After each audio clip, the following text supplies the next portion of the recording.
What is up guys, Done at this site. In this video, I'm going to show you how to download a PDF from an embedded website. So this is an example website. So to do it, first we will press the F12 key. And after pressing the F12 key, we will head over to the network here at the top. After clicking on network, we'll click on all. And after clicking on all, you need to press the shortcut key Ctrl plus R to refresh it. And after refreshing it, here you will find the PDF files with the .pdf extension. Simply right click on them and then open them in a new tab. And after opening them in the new tab here, as you can see, the sample3.pdf has been opened. So from here, you can just simply download it.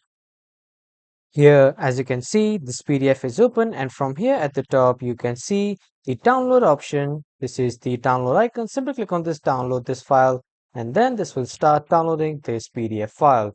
So this is how, as you can see, the PDF file has been downloaded. It is asking me to save it. So this is how you can download a PDF from an embedded website. That was all for this video, everyone. Thank you for watching.